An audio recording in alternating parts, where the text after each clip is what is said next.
Yeah, I wasn't actually talking to you. Oh, okay. Oh, sorry. The noise around me is more, so I muted myself. So you're in charge. All right, no problem. Okay, welcome.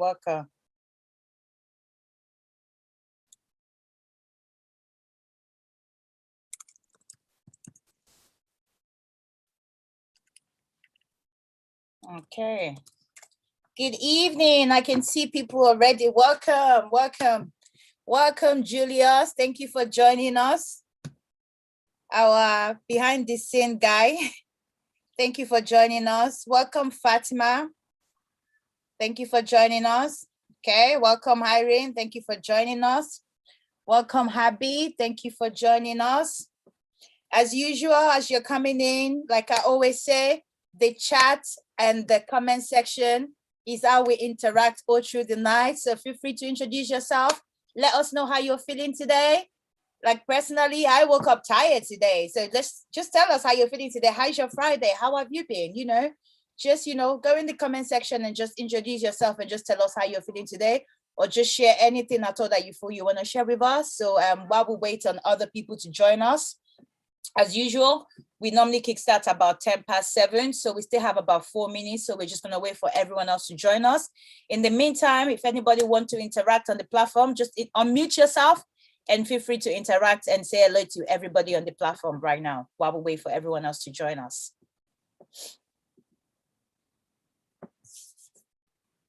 Hello, Fatma. Hello, Abby. Hi. Hello, Margaret. Hi, Fatima. Oh, nice background. Thank you. This is the view. It's the view from my window, Is it? Yeah. Wow. Like your area must be very posh, isn't it? I'm not even in this country. What country? That looks like London Bridge, no? I think it's San Francisco Bridge. Yeah, the Golden Gate Bridge or something. Yeah, I'm an international babe. What can I say? 1 minute London. Look at that. Okay. Well, I don't know if my background can tell you. I'm in my. Where am I? Your front room. I was about to say I'm somewhere, but I was like, wait, my background just gave it away, so I can't say that. Yeah. I'm in my humble abode, so yeah. Be like that. How have you been? I've been okay. I literally just finished work. Oh, I just said, let me just pop in, Oh, nice. See how it is today. I know you said you got to go early, or yeah, so between 7:45 and 8. Okay, so you'll be coming in at 7:30, so you're gonna have 10 minutes to okay, give us your speech or presentation. I don't know how you would like to do it, but I'm gonna introduce you at 7:30, and then you have 10 minutes to basically talk about, however way you want to talk about, however way you feel inspired to talk about it. The whole point is for you to share your story so that when people hear it, they feel like, okay, I'm not alone. This is something that I've experienced, or this is something that I've thought about. But people like to know that they're not alone in something. And I feel like the more we speak out and talk to people about things that we've been through, the more people feel like it's okay. Yeah, 100% happen. So thank you, obviously, for volunteering to share your story. We appreciate that. And I personally cannot wait to hear it. I've got tissue here. I feel like I might cry tonight. I'm ready. That's why I put my glasses as well to disguise, so that when I'm crying, you guys don't hear me.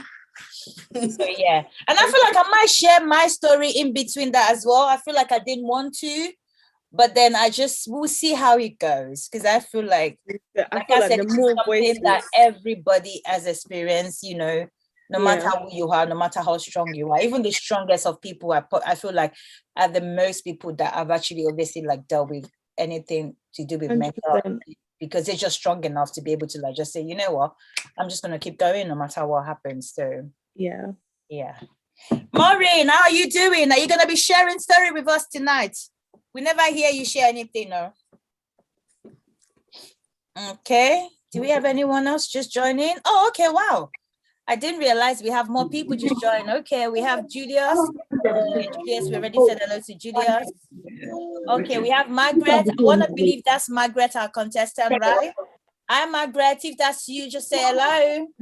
Hello, everyone. Oh, is that Margaret? Is that the same Margaret? Yes. Okay, girl. Margaret. Your face. Okay. Hi, Rachel. Thank you for joining us, Rachel. Hi, Rachel.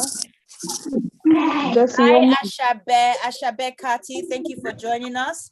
And I can see our speaker is also on the platform. Hi, Waynett Peters.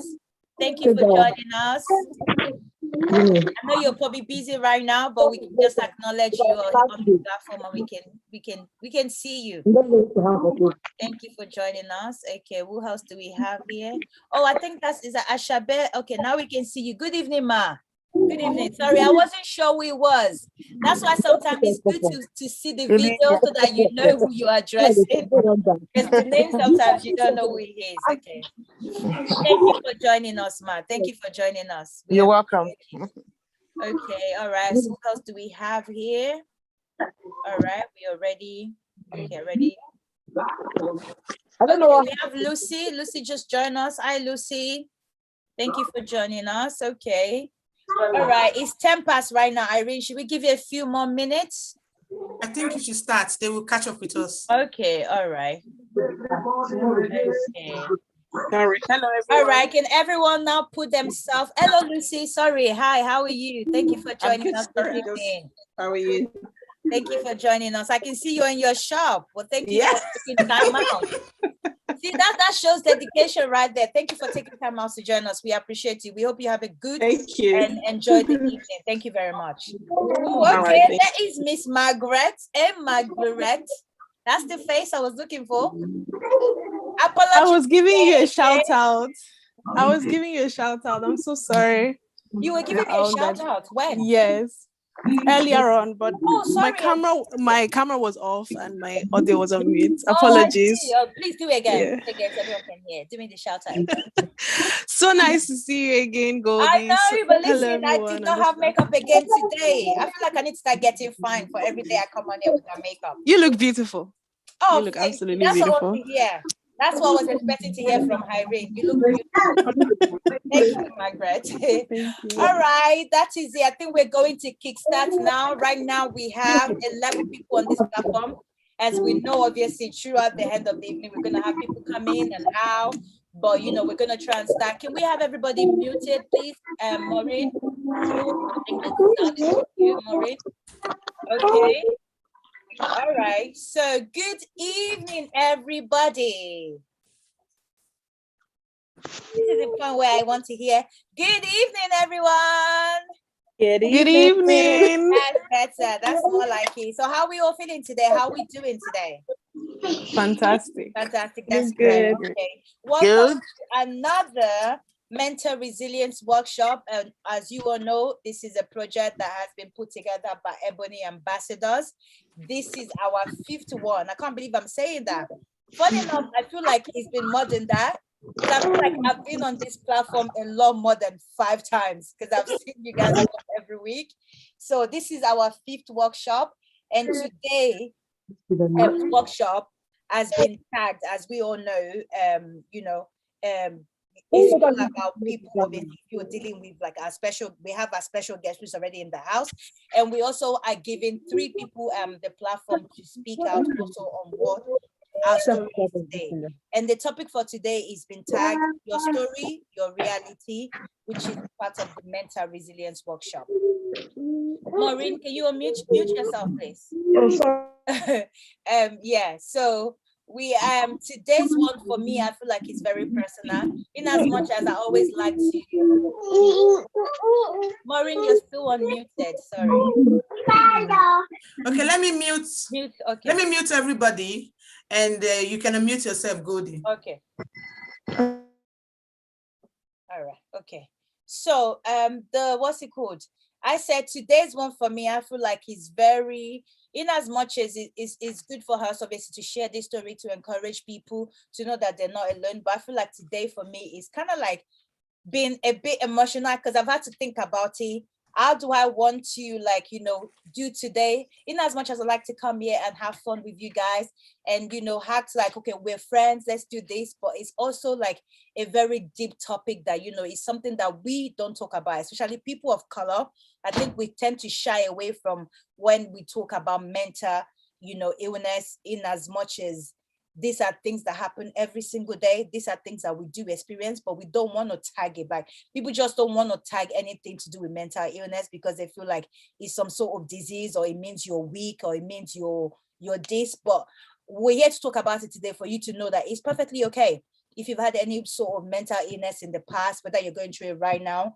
But the most important thing is you have a whole community of people that have probably experienced the same thing, but the most important thing is for you to speak out. Don't just sit in your thoughts. We want you to speak up. We want you to talk to people. So today, it might be emotional, but at the same time, I want to encourage everybody to just speak out. No matter how you're feeling, just speak out. Talk to somebody. If you can't talk to your family member, find somebody you trust.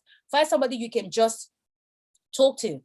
Because I feel like once you say it to somebody, it's some form of relief. It makes you feel like, okay, I'm not alone. I'm not doing this alone. So before I get too emotional, let's get all the way back. Because I feel like I was already kind of like getting into it. As we all know, obviously, we can't start our night without introducing the lady of the hour. Like I like to say, boss lady, madam that does it all. You know, she is obviously the brain behind this. She's put all of this together and she's looking beautiful as always. Please welcome our CEO, Irene Eribo Annie, to the platform. Thank you, Goldie. Good evening, everyone, for joining us. I appreciate you all for being here today. Today is another mental resilience workshop. We've done 5 and we're going to do more 9. We've actually structured a 14 session. This event is sponsored by the Big Lottery Fund, the Near Neighborhood, ABC Small Grants, and what was the last one? Sorry. The last one is the VCS. These 4 funding bodies have sponsored this event today. And the purpose of it is for us to continue to empower people through workshops like this. And from the Big Lottery Fund, we're also doing food outreach around Birmingham. So we're here today because we want to use this platform to encourage people to speak out about the issues that affect them. You might not want to relate to a family member, but you could do that with professionals. And if you are struggling in any form, our details are in the, we'll put them in the chat so that we could signpost you to people that will help you. There's no problem or there's no disease, any name it, that there's no solution to. We kicked this session with the first session called Relax. And in that session, we did different form of exercise, how you could involve in an exercise and you feel better afterwards. And the second one we did, with the topic was your image, your mind. We brought a makeup artist to give reasons why we should look beautiful, mostly your face. You must not be a makeup person, but at least try to present yourself the way that people will also be cheered, because even a smile could make someone's day. And the third one, we talked about the calming effect of skill acquisition, where we did how to, we did a simple way of making a rose flower with fabric. And in that session, we learned about how skills acquisition could help mental well-being. The fourth one, we did the social media and emotional balance. That session also give us another opportunity to know what should be posted on social media and what not to be posted on social media.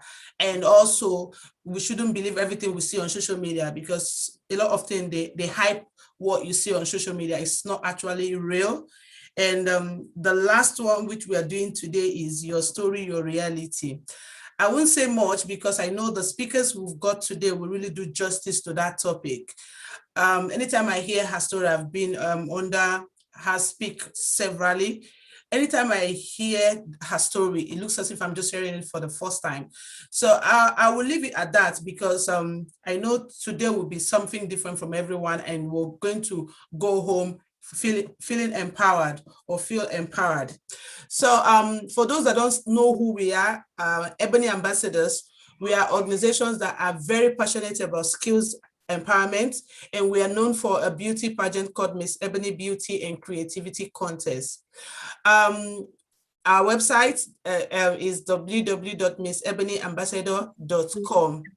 I will stop here, but as we go further, if you have any question that you want to ask or you want to know more about our organization, please drop it in the chat and we'll actually get back to you. Once again, I want to thank everyone that is here and those that will join us later, and also to say thank you to all our sponsors, the Big Lottery Fund, the ABC Small Grants, Near Neighbor, and the VSC. I don't know why I forget the last one. Yeah, the VCS funding body. We appreciate you all for all you're doing in the community. And once again, I want to say, let's all relax and enjoy our stay here today. If you have not introduced yourself, please do with the chat, just your name. Hello to everyone, hi. And let's use the platform to network, because we're not just here to learn, we're also here to network. A lot of people are here today that have not been here before, and some people are here that I don't know. So we'll also be dropping our own details on the chat so we get familiar with each other. Once again, I want to say thank you. Specifically, I want to thank a club member that is here, Asabe Katie. She's one of my club member, Eagle Ladies Club. And there's another lady that just joined for the first time. I spoke with her earlier. Lucy, I want to say thank you. And for those that have not mentioned their name, I want to say thank you everyone for joining. I appreciate you all. Over to you, Goldie. Thank you, Gold. You're welcome. Okay, thank you. And that was our CEO, Boss Lady. I feel like she's pretty much covered everything. For anyone of us who's just joining us for the first time, those are the things that we've done so far, but there's supposed to be 14. So this is the 5th one. That means we still have 9 more to go. So this is, like I said, a little community. We gather here every 2 weeks. You know, I feel like this has become part of our life as well. I actually look forward to coming here every 2 weeks to come and interact with you guys, have fun with you guys. And, you know, hopefully tonight is going to be another fun night. And as we always do, we can't go into the program without loosening up a little bit.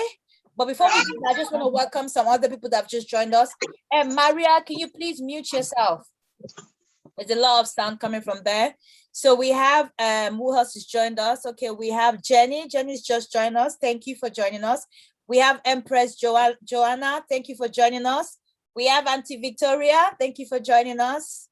Okay, we have Viha. Thank you for joining us. Okay, all right. We're getting to a full house. Okay, like I said, before we start anything, I like to shake things up a little bit and I like us to loosen up.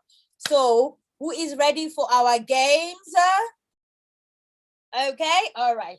So today I'm not going to make it easy for you guys because I feel like every time I ask for something, you guys already have it like just waiting there. So today we're going to make it a little bit tougher so that you guys can actually run around. So can you loosen up and ready to run around? Okay.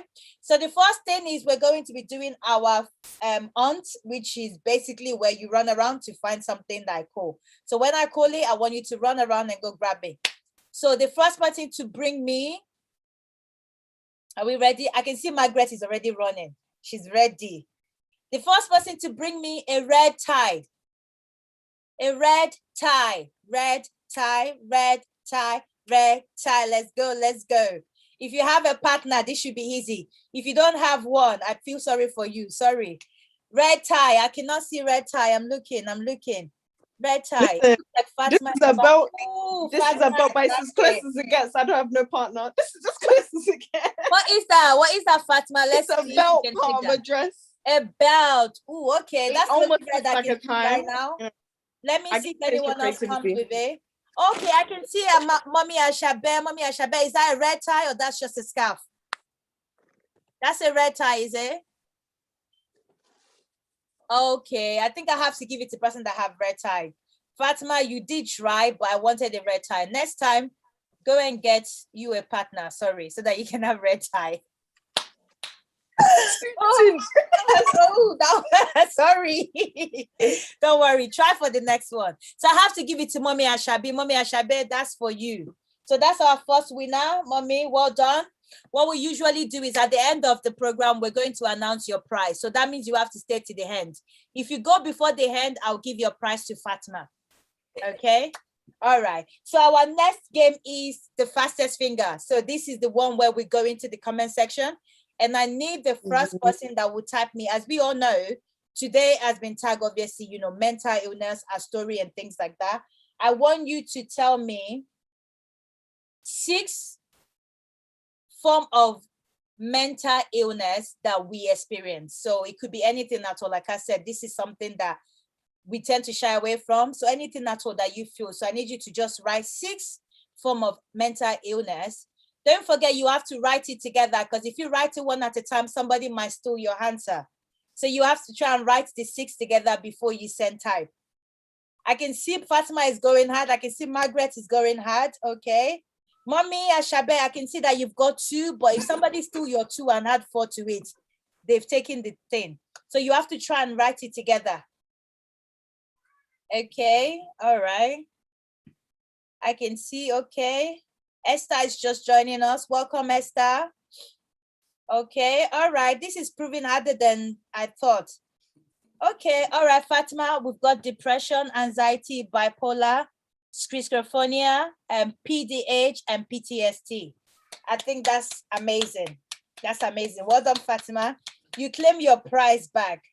But I'm going to need you to elaborate a little bit just for people that might not know. Can you unmute yourself very quickly and just talk us through all these things? I know a lot of people know depression, anxiety, bipolar. But schizophrenia, I don't think a lot of people understand it. BPD. I don't really know what that is. PTSD, I know what that is. So can you just tell us very quickly in just one word what each of them, or what kind of symptoms or what they carry?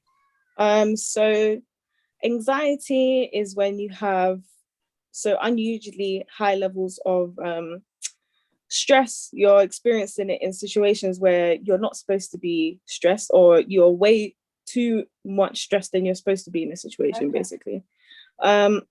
Bipolar is when you swing between stages of being very depressed, so having very low lows and very high highs. I mean, that's a very big, like, nutshell. There are like 2 different types, I believe. Schizophrenia is when you can have like hallucinations, whether it be auditory or like visual. You can also have delusions. And with BPD, that's personality disorder. So that obviously you can have multiple personalities, but you can also have like very, very severe like mood changes, whether it be like across the day and everything. And PTSD, so that's post-traumatic stress disorder. That's like when you've experienced a very difficult like situation in your life that's traumatic and you haven't recovered. So things that can happen in your daily life will trigger that situation in your mind, and you will still feel like you're in that situation, essentially. Like, yeah. Okay, wow. You know what? I feel like I definitely learned a lot, because I didn't know, obviously, like schizophrenia, PD, and PDP. I didn't know what those stand for, but I feel like I said, this is very important for us to talk about it.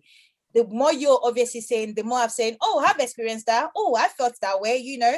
But these are things that we shy away from, because we just don't want to believe that these are things that happen. As long as you have what somebody said to me, as long as you have a brain, which is what control our mental whatever, you would experience one form of mental illness or the other. So I feel like this is a platform where I just want everyone to embrace and just say it's okay for you to feel these things.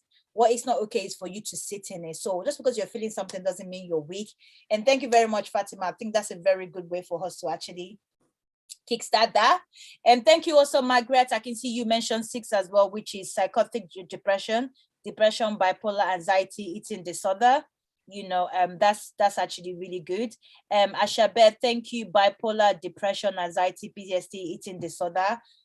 We have Vic just added post-traumatic disorder as well. Thank you very much, everybody. This is what I want throughout the night. I want us to be able to talk about these things. I want us to be open with each other. As women, I think we should celebrate each other more. We should embrace each other. I want us to feel like a sisterhood, like, so that when you leave here, you can call me and say, you know what, God, I'm not feeling too well today. And that's okay.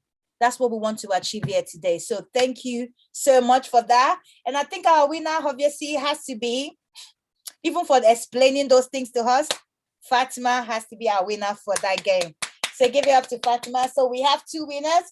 We have Mommy Ashabi and we have Fatima. As again, we are going to announce your prize at the end of it. If you leave, before the end of it, your prize is going to go to the second person that mentioned it, which will be Margaret. But I know you're leaving before the end of it, Fatima. Don't worry, your price is safe, okay? All right, okay, so we are going to kickstart. We have some more people just join us. I am Tia. Thank you for joining us. We have Tracy. Hi, Tracy. Thank you for joining us. Okay, so today, like I said, it's not just another workshop. You know, usually we come on here, we learn things, we do fun things, but today we're doing fun things for our brain. I want us to be able to stimulate our brain. I want every one of us to be able to listen. I want all of us to be able to take the stories that we're going to share today and just think about the fact that, okay, this is not something that makes me weak. This is not something that makes me feel less than of a woman. This is just something that I experience, but how I come out of it and how I deal with it is what is important. I think just hearing people share their story today is going to encourage us to know that it's okay. These are things that we go through, and it's okay for us to go through it. But at the same time, is how we overcome it. And I feel like the stories we're going to be sharing today is going to encourage us and basically just talk through it and say, you know, this is what I've been through and this is what I'm going through, but I'm okay because I have a platform of people that supports me that I can talk to. So we have our speaker for tonight, which is Waynett Peters. She's going to be coming on later on. She's actually the one that will be sharing her story, you know, from, I guess, her childhood all the way to like right now. And for me, I feel like this story is more of like this is where I came from and this is where I am right now. Dealing with depression doesn't mean you're going to stay there. It means it's a gradual process. But when you see yourself out of it, you'll be able to share your story with everyone else. But before we get to that, we have two people that are going to be sharing like a short story for us. They've been through this as well, and they're going to be sharing their story. Again, this is to encourage anybody. We're not here to judge anybody. It doesn't mean anybody is weak. It doesn't mean anybody is less than. It just simply means you are brave enough to share your story to encourage anyone else. So our first speaker for tonight, you're going to have 10 minutes, Fatima. She goes by the name of Fatima Salum, and she is one of the contestants of Miss Ebony Ambassador Pageant UK 2021. And she is very, you know, she's been grateful basically to just share her story with us. And, you know, she is dealt with depression, I believe, in the past, but like I said, I will let you guys hear from her mouth. Please, let's welcome Fatima. Thank you. So I've written a couple things down just so that I can keep track of it.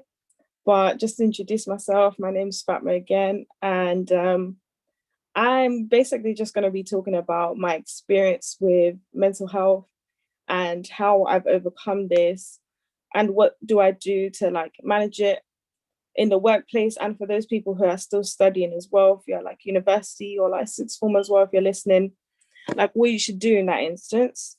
So for me, I started experiencing depression from quite an early age, actually.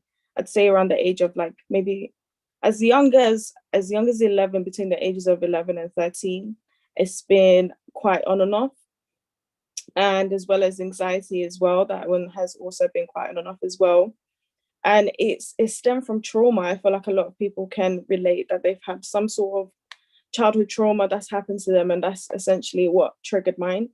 And for a very long time, I would describe myself as high functioning. I used to just basically brush it off, even though I'd be very, very upset. And at times it get really bad. Like if I'm being personally honest with you, it'd get very, very bad.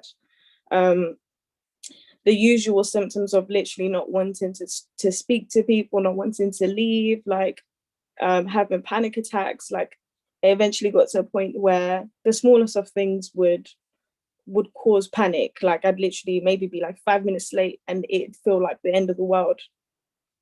So at that point, I decided, okay, I didn't feel confident enough to reach out for any sort of like medical intervention. I use self-help books. I do suggest this to everybody. Everybody should use some sort of self-help, anything, because there are a lot of resources. I'm sure that everyone that's here, and like Irene and everyone have tagged something, resources that you can look at yourself. I'd suggest like Samaritans if you're feeling if you're feeling always in the moment, you can have someone to talk to there. There's other places online, even the NHS website will suggest a lot. But personally, it didn't manage to keep everything at bay, like if only for a while. And then recently at work, it just spiraled. It literally just spiraled. And this is where I'd like to advise all the grown women here, because I know that some of my aunties and everything have experienced this. Don't be embarrassed to take some time off work. If that's what you need to do, don't be embarrassed to take some time off work. I had to do it. And the first thing that I'd say is literally speak to your family members, people that are in your own house, because those are the people that will be seeing you. They will see your personality change, your behavior change, and they'll be worried. Like, let them know what you're going through, how they can accommodate you, what they can do to help you, because with depression, it makes it very hard to do things. And it doesn't mean that you're lazy or like, you're incapable, but you have to come to terms with that you're experiencing a mental health disease. It is a disease, it's not you. It is something that can be treated and managed, but have to make sure that you don't feel like this is your personality, because sometimes it can feel like you've become this whole different person. Speak with them. You don't know. Sometimes just that whole thing of letting them help you wash dishes, letting them, just cook for you sometimes, if that's what they can do, those little things really do help. And in the meantime, speak to your GP. If you need to bring someone to support you, like just to sit next to you, because I know there's a lot of phone call consultations right now, definitely do it. Let them know how you're feeling. Don't be afraid of being sectioned or anything like that. I know that a lot of people fear within our community, especially being locked in mental health hospitals, is that it won't come to that. There will be escalation teams that will help you deal with this, and they will refer you to the right people. Do not be afraid of that, because it's your health that they're looking out for at the end of the day. And quite honestly, they will go through the different treatment options with you. So if you're the type of person that would like to take medication, don't do your research. But personally, I will give my experience, just because I feel like, again, that's another taboo subject. Not a lot of people want to take any sort of medication. I have been on antidepressants, and I've been on beta blockers that help you with anxiety. Personally, the beta blockers, they helped, but it helps just to keep the physical symptoms at bay so I can actually deal with the bigger issue. I wasn't the biggest fan of the antidepressants that I was on, but you can try all different ones. There are many different medications, and you keep in contact with your GP. That's the most important thing, to let them know how the side effects are, they're going through. As well as that, just breathe. Don't put that much pressure on yourself. In this time, I know some of you guys are mothers, and I know that it can be even more difficult when you have somebody to take care of, when you're struggling to take care of yourself, and lean on the childcare options that you can have, lean on your support system. Like, I can see from my family members who've gone through it as well, it can be hard. Sometimes you can just try to be proactive about it. If that's like your sister who's the one that's that's given birth, try to be proactive around, because it can really hit unexpectedly. The other thing is, I think Irene mentioned it before actually, just trying to look your best, and not so that you can prove something to everybody, but having that routine in the morning really helps. I know I have nothing on my face right now, but I make it an effort. I make a positive effort to try and look my best, just so that I feel good, because it is true. If you look good, and in your personal opinion, this is what you feel like is looking good, you will feel good. And physical exercise, even walking. I'm a very active person, but when the depression hit, it was very hard to go outside and go to the gym. I literally was swimming like every day, going gym literally every day as well. But eventually I just couldn't hack it anymore. So I had to start off somewhere, and that was with just walking outside, or if you have a treadmill or anything. Hope I'm not bombarding you guys. I'm just trying to give you all the information that really helps me. And faith, if you're a person who believes in any sort of spiritual being, anything like that, lean into it. Like, to be honest with you, it will definitely help. Yeah, I feel like that's everything on my list. I think have realistic expectations. That's the last thing that I would say. It is so hard to be a Black woman in this day and age as well. A lot of people I know in this call are working in high pressure jobs, or working alongside people who are Caucasian, and they will not understand what it's like to be going through the experiences that you have right now. So set those realistic expectations. Know that not everybody will understand, and that's fine. You take your time, take the best time that you need, and get in communication with everyone that you can to help you. So yeah, that is me. If anyone has questions, All right, thank you very much. Thank you. Can we please give a round of applause to Fatima? I feel like that was I can tell that was true from the heart. You just spoke exactly how you felt, what you've experienced. And I hope, like I said, I want everyone to try and, take it in today. Like every piece of information shared, no matter how little or how irrelevant it is, those are things that do contribute. Like Fatima said, those are things that do contribute to things. So I want everyone to just try and take it in and just know that whatever you do feel like, is valid, and just take it one step at a time, like she said. We have some more people that have just joined us. Hi, Nicole, thank you for joining us. Pastor Joyce, thank you for joining us. Maria, thank you for joining us. Kezi, thank you for joining us. Omomi, thank you for joining us. It's becoming a very, very full house today. Thank you for joining us, Omomi. Okay. All right. So that was our first speaker. We're going to have a platform later on to be able to ask questions and speak or even maybe just contribute. Like I said, our chat and comment section is a way for us to interact all through the night. So please do feel free to share anything you want to share on there. We've just had Fatima spoken. If you feel like you've learned something from that, you took any form of information from that, or you agree with some of the things that she shared, just go in the comment section and just comment so that you can interact. You can interact with Fatima herself. You can interact with everyone else on this platform. So we're going to move on to another very short speaker. This is Esther, and she is going to be talking to us.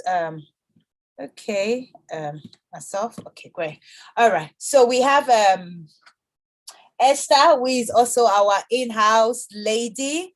Esther Osakwe. I believe Esther is on this platform. Esther, yes. Yes, So yes, we are going yes. to be okay. So we have 10 minutes, Esther. I know you like to, do your thing. We have 10 minutes for you to obviously, share story. Like I said, Esther is another person that dealt with depression, and she's going to talk us through, these are things I've been through. This is how you can overcome it. This is not, what's the word for it? This is not a quick process that you just snap your fingers and say, the way they're telling you right now, they're going to say, go and do this and you'll be fine. No, that's not how it works. It's just saying, these are the things I have done, and gradually these are things that you can do to help yourself. Please let's welcome Esther Osakwe. That was really warm. Hello, everybody. I'm Esther Osakwe. I also work here as project manager for Ebony Ambassadors. It is my pleasure to be here today. I hope everybody can hear me okay. I'm outside with nature, the birds, the children, the cars, the bustles. Oh, wow. Do you know there was a time when I hated to go out? Yes, there was a time when I hated to go out. I hated to meet people. Oh, somebody said I was socially... Anyways, never mind all the words that came my way. I felt like a recluse, a misfit. In my family, I was not understood. I was labeled the black sheep, the rebellious one, the one most likely not to make it. And everything they said, I tried to prove them wrong, but I was coming from a place of frustration and desperation, and I kept on making more mistakes. I had my first child at the age of 23. I'm very grateful for her, but it was a turbulent relationship. I couldn't even marry her father. At the age of 28, I found myself getting married to someone who I didn't know was mentally unstable, really mentally unstable. And talking about mental health, it's so amazing how common mental health problems are. Even resentment is a mental health problem. I mean, it's not a physical problem, is it? It's not a problem with finances, is it? But once you have someone in your heart that you think this person owes me and you feel wounded, from that wound, many things can begin to fester and grow. But people are not aware of this and they function from a broken heart. I was wounded. Many times I wished to die. Many times I thought about it. And I can never forget the time in 2007 when I was just in the process of taking my own life and I heard God talk to me. He said, Romans 6 verse 9. And I must share this because God doesn't change. His love doesn't change. And love is the only thing that can heal us. For anybody who has any kind of grudge, any kind of thing that makes you uncomfortable, you can't sleep at night, whether it's that you're too afraid of all the things you have, all your blessings. You're worried that somebody might steal it. You're worried that things might happen. You're catastrophic all the time, catastrophizing in your mind, or however you say that word. Wow. I didn't understand the depth of things we could do to ourselves in our own minds. With my mind, I could raise myself up, but with my mind, I could shut myself down, all in my head. So like Fatma, my friend who came before me, what she was saying was so relevant. Letting people know that you're suffering, not always having that strength, because you see, God does not change and his spirit is in me. So everybody who meets me, they have this burst of life. They think I'm larger than life. They think I'm taller than how tall I am. I'm only 5'6" in height. They think I'm bigger than how big I am. I'm only a size 8 or 10 at most. But because of God in me, it's always like she's just joking. She's just talking trash. She's talking crap. No one could take me seriously because I didn't even take myself seriously. I was so wounded. My longest relationship, it only lasts 4 months. And I have 3 kids, different fathers. I have PhD in how not to mess your life up. My God, because I did everything that I could do. I didn't go to prison. That's one thing, thank God I didn't do. I mean, I did go to prison, but not as a criminal, you know? So what am I saying? Oh, wow. More important than having people to talk to, especially those people who are going to think that you're nuts and they're just going to affirm that you're crazy. What is wrong with you? Those questions are so wounding. What is wrong with you? How about what is right with me? Deep breaths. I'm here merely by the grace of God. I can't say the church. I can't say family.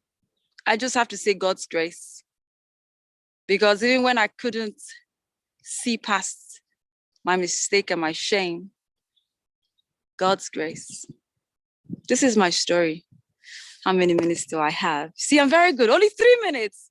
And Goldie was saying, I know you like to get into it. Okay, let me talk about intervention. Like, yeah, I'm very good at shocking people. I always hate to be predictable. And someone said to me, you don't do yourself any favor by being that. But I don't want to be someone that people can label and say, I know her. Because uncertainty is part of life. But let me go straight to intervention. What have I done? What am I doing? I'm learning to trust. That's been very hard because it's human beings who have helped to break me. And I have to trust them again to help to heal me.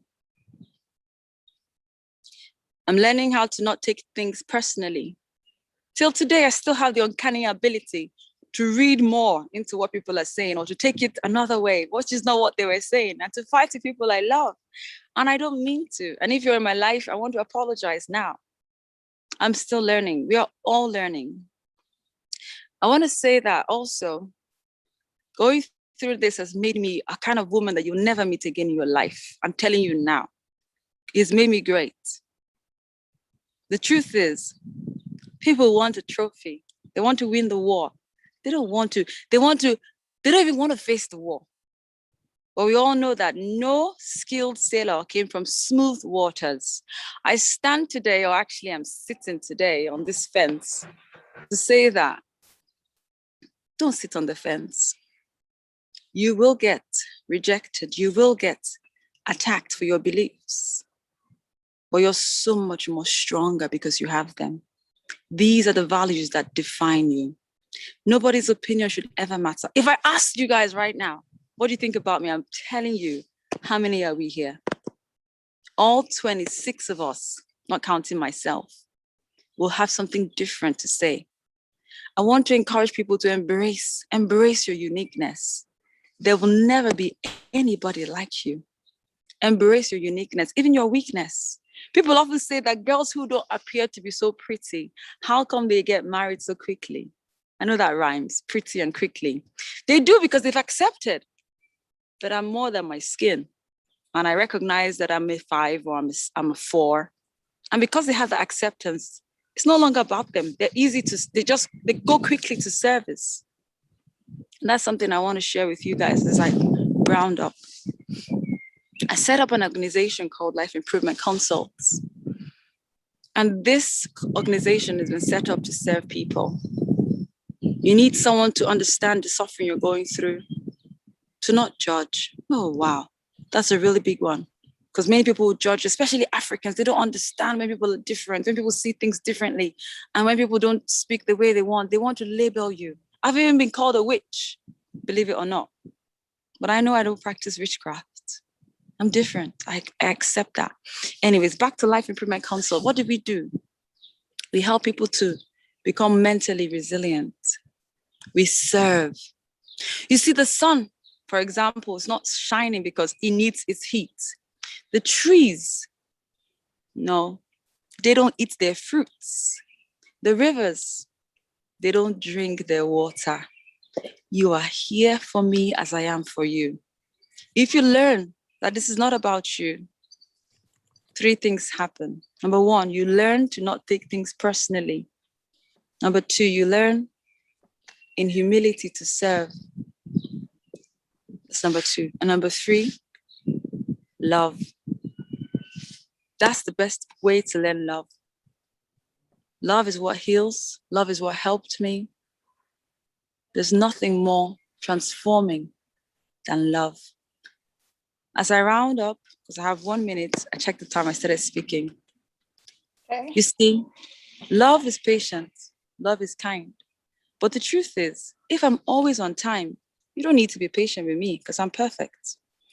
Love is kind. If I'm always behaving myself in the appropriate manner, you don't need to be kind to me. I'm already perfect.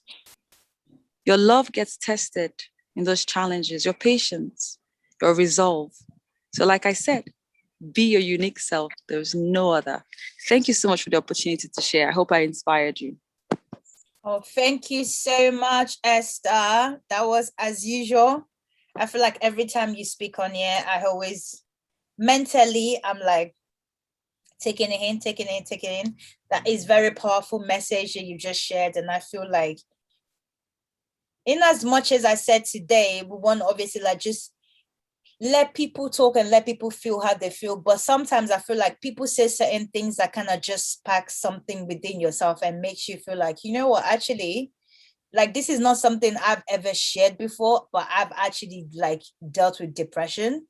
Like this is something that I have dealt with years ago and I thought I was over it. But then just recently when things happen to you, you realize, you know, these things never really go away. You just learn to cope with it. You learn to do better. You learn to feel better.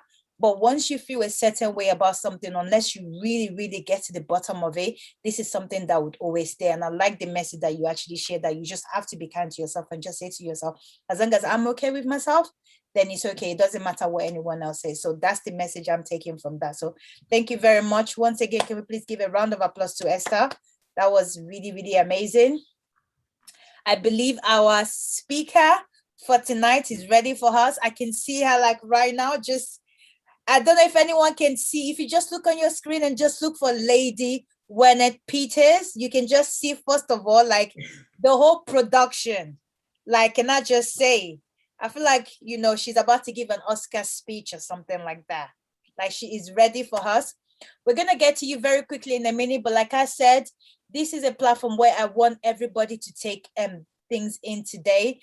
These are something that we've all experienced, we've all gone through it, whether it being the littlest of things, which is anxiety. A lot of people feel like, yeah, anxiety is just, you know, something happened and you deal with it. But like Fatima explained earlier on, there's some anxiety that you feel in certain areas or certain things where you're not supposed to feel anxiety. Like things happen to you, yes. But when you start feeling overly, like, you know, anxious about something, that is when it is some form of mental disease. And a lot of people don't really want to like think, oh, there's something wrong, or like I'm there's something, I mean, not that there's something wrong, but they don't want to believe that they're dealing with some sort of mental disease. I feel like for me, for a very long time, I was in denial. I'm not going to lie about it, because I just felt like I'm a media person. Like, I'm always in the media. You see me, I'm smiling, I'm talking to everybody. So in my head, I'm like, there's no way I'm depressed. There's no way I'm going through this, because you try to justify every reason possible in your head. Like, there's just no way you are. It's just like, I think there's even time where I would try to say, no, it's because of that thing happened. It's because of that thing happened. And then you have to say to yourself, but if every time something happened, you're feeling this way, it's not about that thing happening, you're actually going through this. So it took me a very long time to actually, come to terms with the fact that I am dealing with depression. I have dealt with it. But like I said, you just have to talk about it. You have to talk about it. You have to be open to, like, dealing with it. For me, it wasn't so much of it wasn't deep, but I realized for me, it happens when things don't go right. Like, one of them months where something happened and it's not the result you're expecting, and all of a sudden it's sent to you. That's what my depression was. So I feel like if I was expecting somebody to say A to me and then they say B to me, that kind of takes me left. So, but I didn't realize that was depression. I thought that was just because those people were doing things they weren't supposed to do. So I feel like that definitely, take it in. I think you're muted. You have to unmute yourself. Okay. So I am going to call our speaker now. I think she's ready for us. Like I said, at the end of this, we'll be hoping to take questions and talk to people. I want it to be really, really interactive and people to be really open.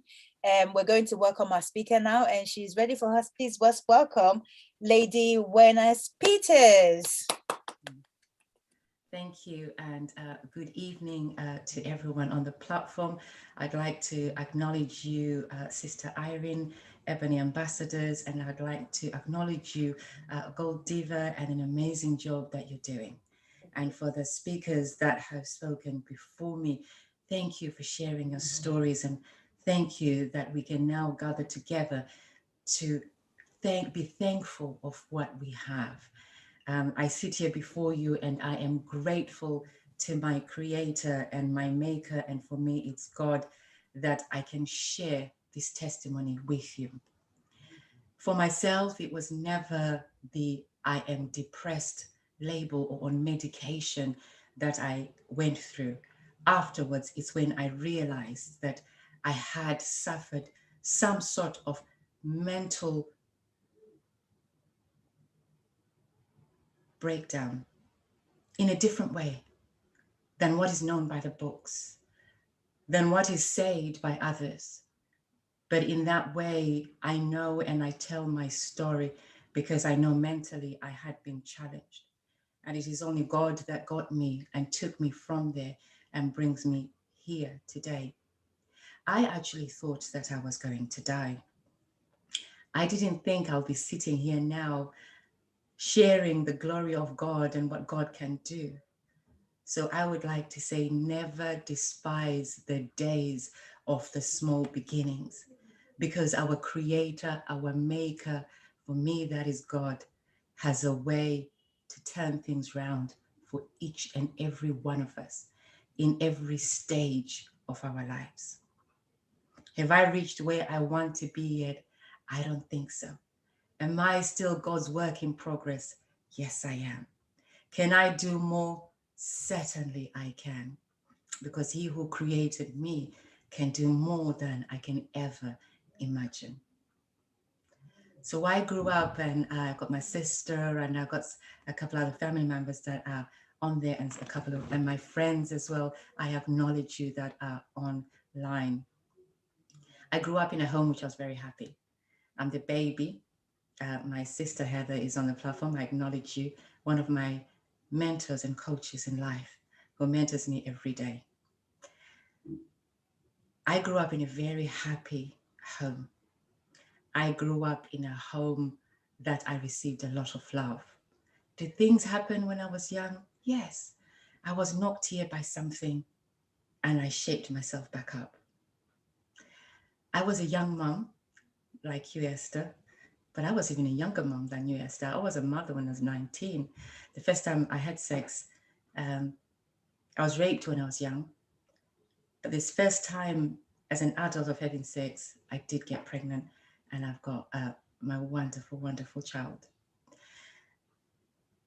When I was raped as a child, I went into fighting because I wanted to fight bullies. I grew up with this fighting spirit because I could not stand bullies, and I felt that I had to be powerful. When I reached the age of 21, I remember sitting down and realizing that I had to ask for forgiveness because I did not enjoy the art of lovemaking or the stories that other people told, because I felt I was dirty. I felt I wasn't right. The day that I wrote a letter to myself, to the person that had raped me, to talk about my feelings, is the day that I learned to let go. It's the day that I found freedom. And that story teaches me, as I remember back and I share it today, that the art of letting go and the art of forgiveness is something more than we can ever really anticipate or even imagine the greatness of the impact that it has. I set myself free. I didn't read it anywhere. I didn't see it anyway, but I knew that that pain that was inside me, I had to let it go. Later on, with that same partner that I had my first child with, he had shingles, the adult chicken pox. And we had the shingles, the adult chicken pox. He was put on steroids. And as he was put on steroids, he became an incredible Hulk. He became a schizophrenic. So he thought he was going to die then. And so he wanted to kill me and the babies, because as far as he was concerned, he couldn't leave me behind. So I went through a bit of domestic abuse, and I went through moments that he felt that he wanted to kill me and then kill himself because he didn't want to leave me behind for someone else. One day I had the strength to say, that's enough. So when he started to hit me, I took a kitchen stool, I hit him on the head. The neighbors had already called the police. The police came. It took over 20 police officers to sit on him as he was lying down because he was hitting them so hard. He broke fingers, he broke noses, fighting them. I remember the police officer saying, here's some money from my pocket, and another one saying, here's money from my pocket, get in your car, put your things in your car and run, because you will get bail in the morning. And I don't think you want this kind of creature to find you tomorrow. That was another step in my life. When that happened, I ran away, yes, and had to start again. So I started again and continued, and that time I worked as a consultant. So I continued and grew in that field. A few years went by and I kept on writing letters to his doctors asking if there's anything that they could do to reduce the steroids that he had, because he had become an Incredible Hulk. And the more that they were giving him, the Incredible Hulk was going to be out there, and who knows what was going to happen. I continued to campaign on his behalf, although I did not see him or have any communication with him. During that stage, he tracked me down, he kicked down a door, and he thought he was going to finish me again. It wasn't my time, because God had a purpose for me. So that didn't happen. A couple more years went by and the doctors found a way to reduce the steroids that he was on. And he became better in himself. Through his parents, he then wrote a letter to apologize for what he had done and the animal that he had become. And that he wished to make amends for what he had done. We initially started by writing each other letters. Then he went on to telephone calls, and I could see he was getting better. Through that journey, he became my best friend. And we went on websites to assist him to find love. And he found his wife. They got married. And I was the wedding coordinator and the wedding planner for his wedding. We then grew a friendship because I learned to forgive and I learned to let go. He was one of the best friends I ever had. And I say he was because a few years ago, 5 years ago, he passed away. And what a great joy that I have in my heart that I had forgiven my first love and who became my friend, and his wife became my friend, and his children became family. Because that's another thing that I learned, the art to let go. That should have pulled me down, but it didn't. My life carried on and I had several businesses and I still remained working as a consultant. As I continued in my journey of working as a consultant with my several businesses, I was doing very well, extremely well. One or two things happened. Grief happened. I lost my mom and I lost my way. I lost my thinking. I lost my stride. And I felt my whole world collapse before me again. I started making wrong decisions, investing money where I shouldn't have been investing it, giving to people that did not deserve my time and that did not deserve things that I gave them. I thought I was doing really good, but I wasn't. I wasn't focused. My wrong investments led for me to lose my home, to lose my businesses, to lose everything that I had. I put everything into storage and I moved in with my godfather. Now, remembering that I had a very good childhood and I was doing very well for myself and I could maintain myself very well. And then to all of a sudden be sleeping on the floor of my godfather's flat and my children in a room where they slept on the same bed, it was heartbreaking for me. It was terrible for me. It meant that I had lost everything that I believed in. I had lost my way. And I had lost everything that I had believed in. I couldn't think. And then I thought to myself, what can I do? So I used to have these terrible, terrible, terrible migraines that I used to have. And these terrible migraines I used to have meant that I could not think very well and I couldn't walk very far and I couldn't do very much. So I used to walk and go down to the canal. And as I walked down to go to the canal, I used to see the homeless people, the mentally challenged. I smile as I remember them. I apologize, I was just trying to let know the workmen that they're making a lot of noise downstairs. So I was ringing so that I let them that I am talking. I apologize for that. The homeless people, the mentally challenged, the substance abusers, the depressed, the people that society shun. I sat by the canal with them and they used to tell me their stories of how they become homeless, how they're on a day release, and what caused them to be where they were or why they were taking drugs. And they would ask me, why was I sitting by the canal? And I say to them, because I was lost. I didn't know what to do with myself. I didn't know how I was going to feed my children. I didn't know how I was going to pick myself from there. I'd never been poor before.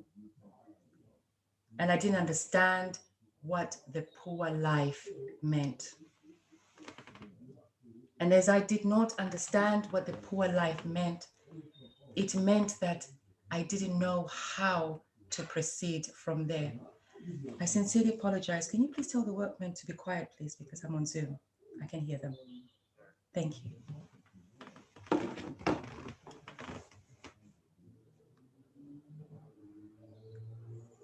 They gave me strength. they gave me hope.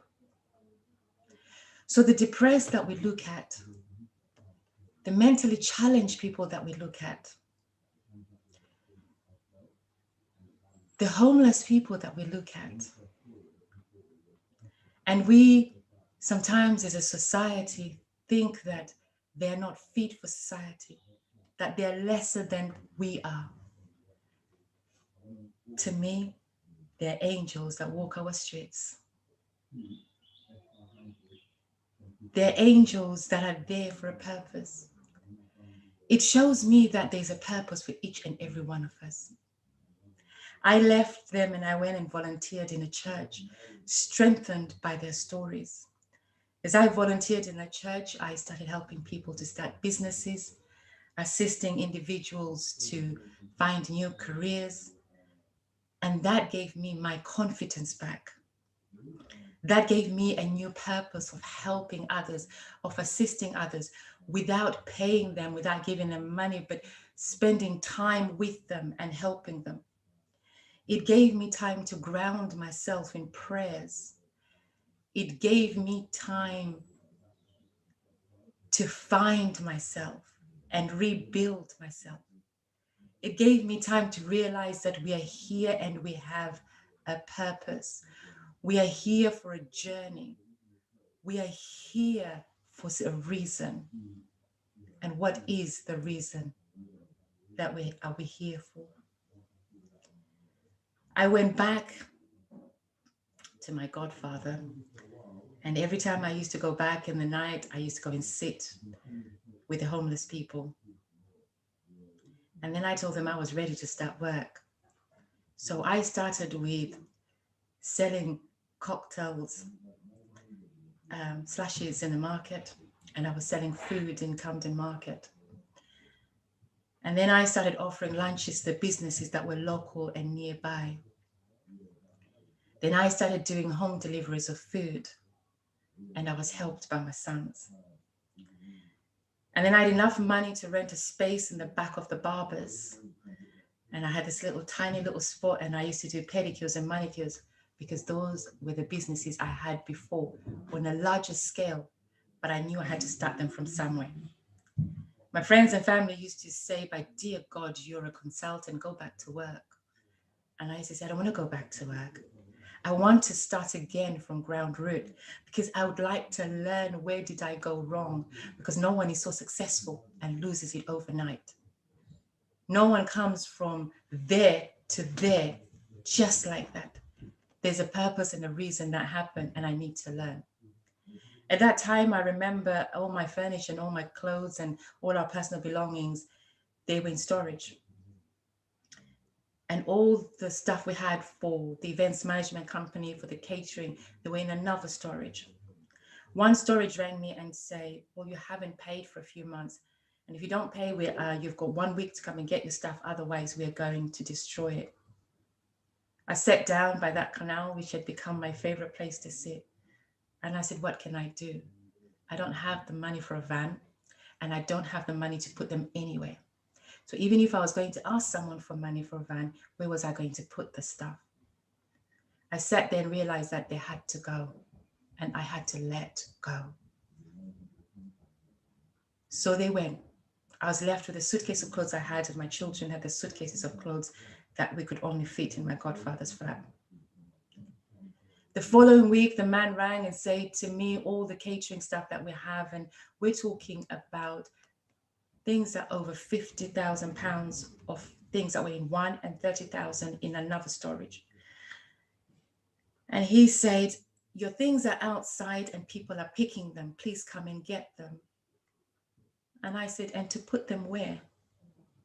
I went back and I sat down and I cried and I said, "It is time for me to say goodbye. I have to let those things go." So they went. And I was at peace with myself. I had cried peace into myself because I now knew that there's a higher being, there's a higher person, there is God. And if I cannot do it, I should give them to him. I had life. In that space in that back of the barbers, I had enough money and still doing the food and delivering food to be able to offer this shop that was derelictly sitting there a few doors down if I could rent the shop. They said it hasn't been used for a number of years. I said we can clean it up because my friends, the mentally challenged, the substance abusers, the alcoholics, the drug addicts, the homeless people, they said, if you do get the shop, we will help you. So they helped me to clear the shop up, to clean it, to paint. We used to pick up furniture from the streets. We used to pick up boards to make shelves. With that, we had an amazing shop. And that's when the new me started from there. Why? It wasn't because of the shop. Because the shop gave us a place and a platform, because it was on 2 levels, to be able to start off the extraordinary achievers, where we were now looking for other people that can change people's lives and that can assist other people's lives. So we started doing workshops from the shop. From there, Rock was established, reclaiming our children back from the streets. Started reaching out to children that I could see that were walking around the streets. And when I used to spend my late nights sitting by the canal, I used to see them selling drugs. So we started rounding up parents coming out to say, let's go and get the children back from the streets. From that shop, it is when another new me began, because we started loving our valued elders. And we started reaching out with volunteers to the elderly. The extraordinary achievers grew to assisting those going through adversity. This was all my healing stages. From there, God hasn't stopped. God has still been doing amazing things. And that journey started about 7 years ago. And God has replaced everything that the locusts have eaten that I thought I had lost, and is still doing, and is still replacing everything that the locusts ate out of my life. And I am so grateful. What does my journey show me, and how have I survived that journey? There was a passion inside me that wanted to be better. There was a passion inside me that knew that I had been created for a purpose, and that if I was going to die from the lack of not having, and because I felt hopeless, fear of the unknown, feeling that I had let people down,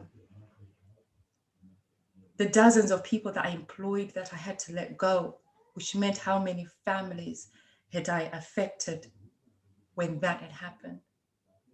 But God reshaped me.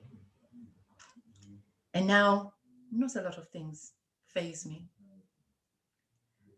Because I wake up in the morning, my sister Heather is online. We pray. Something happens, we pray, and we let go. When things happen, I've learned to say, I'm letting go. Before, I used to have this little thing that I used to do. If I'm really depressed and I don't feel I can do anything, I go and lie down for half an hour and I say, God, I really think this is for you, not for me, because I can't do anything. I can't change it. So I'm giving this one to you. When I wake up, please show me a way that I can do it. Or please send someone my way that it can help me. In life, I've learned that we have to live purposely past what we see in front of us. What I've shared seemed as if maybe sometimes it might be trivial, because sometimes when you look at someone, and you probably look at me now and you're thinking, really, did she go through that? Yes, I really did. I slept in this room in my godfather's house, which had the fridge and freezer, and I slept on the floor because there was no space to put even a single bed, and there was no money anyway for it anyway. And I'll get up from there and I'll go and do what I needed to do. And I would get up and say, yes, I'm getting up. And do you know, I never actually had that big expectation that I thought I'll be sitting here today. I just wanted just to get better, to look after my children. I just wanted to be stronger so I could provide for my children. I didn't know I could be sitting here and now and be this person that can re-employ people, that can do a lot of charity work.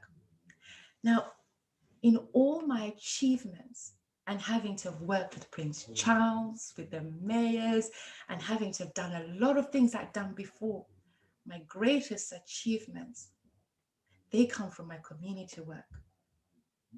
When people heard and organizations heard of the things that we were doing from that shop, I've been awarded over 35 awards internationally for my contribution into the community, humanitarian, and other works that I've done.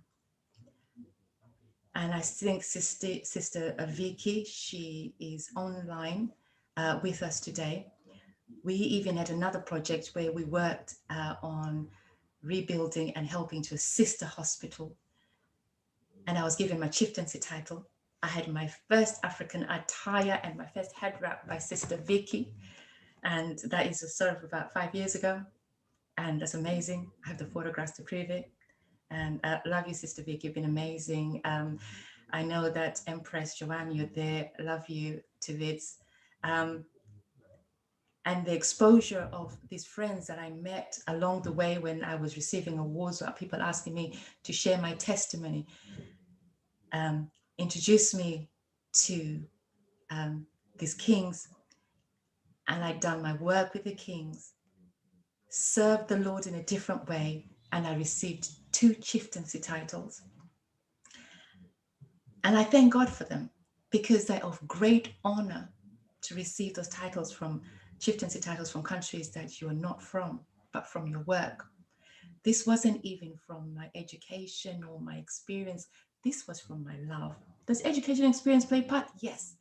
But they were done with love.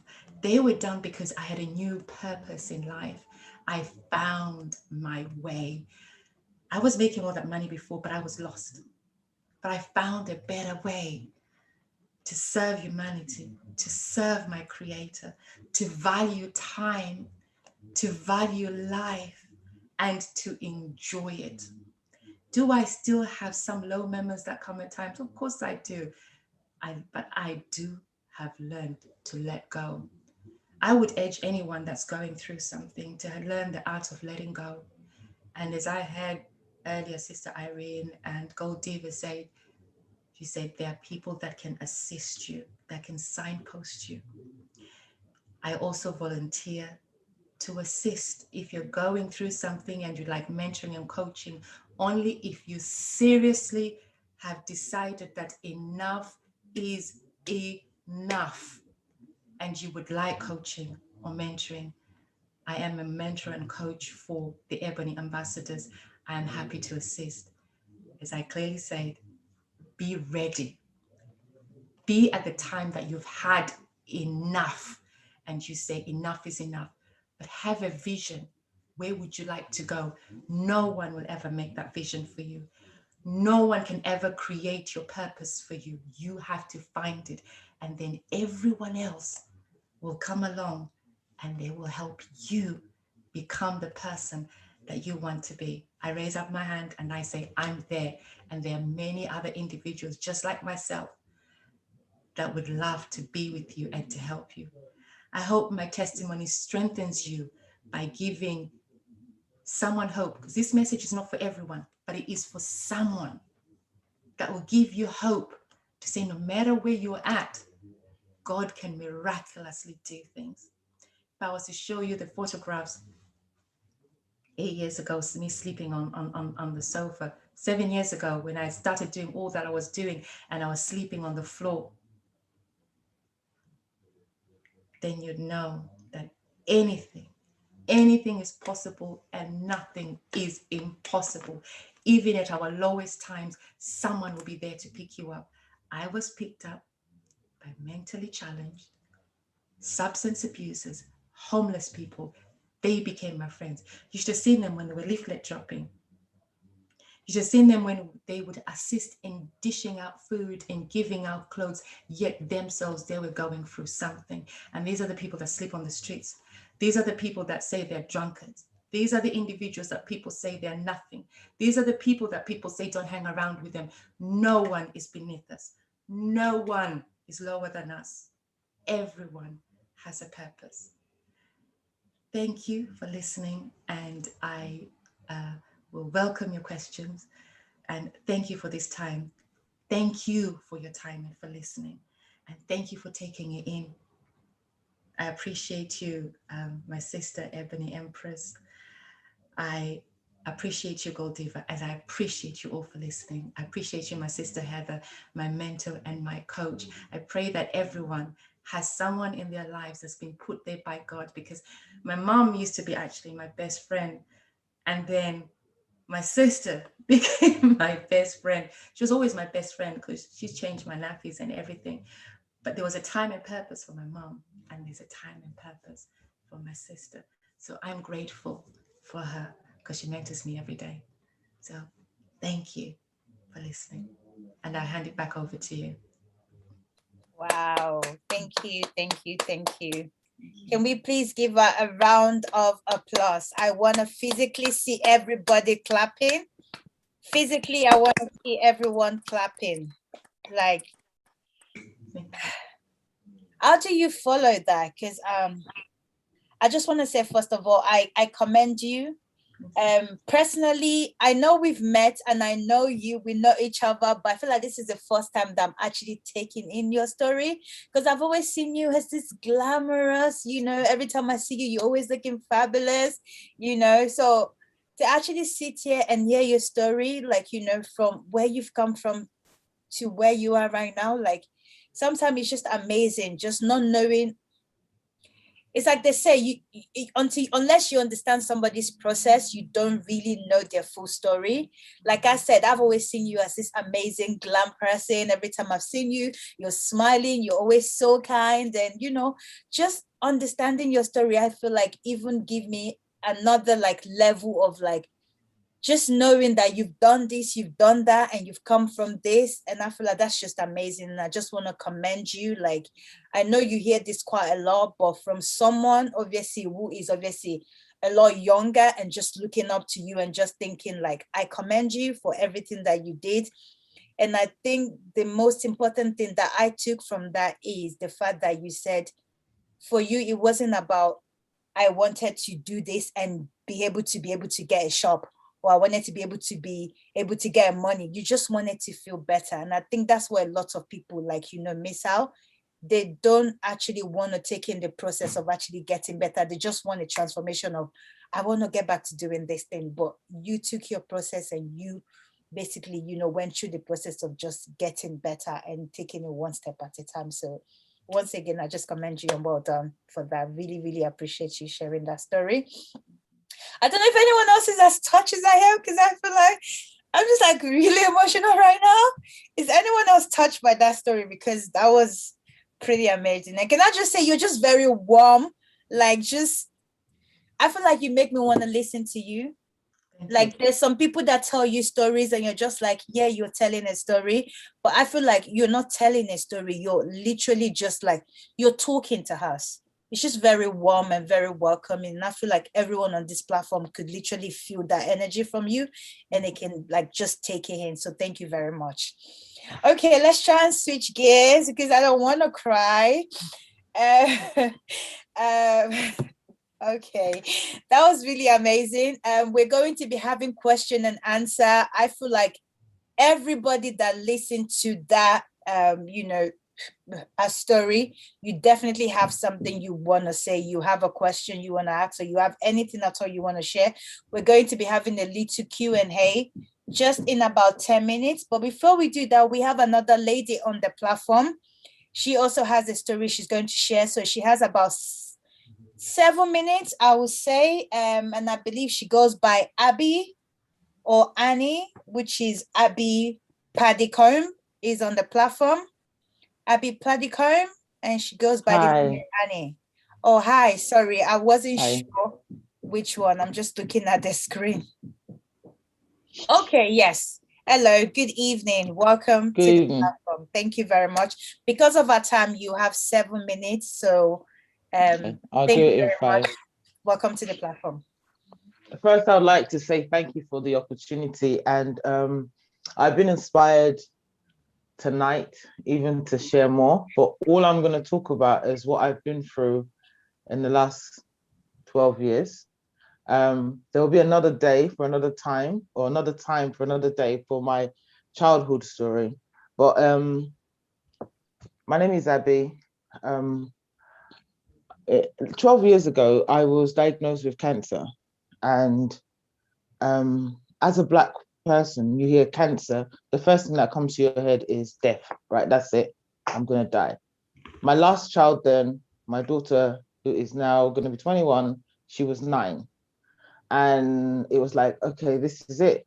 And I didn't really go to the hospital and find out that I had cancer. I literally was sitting in a doctor's room and I was going for a scan, and they said, literally, is it because the chemo you're on is why your veins are so deep? And I'm like, I'm not on chemo. That was the first sign to me. What are they telling me? I've got cancer. Okay. I'm gonna try and shut it down as quick as I can.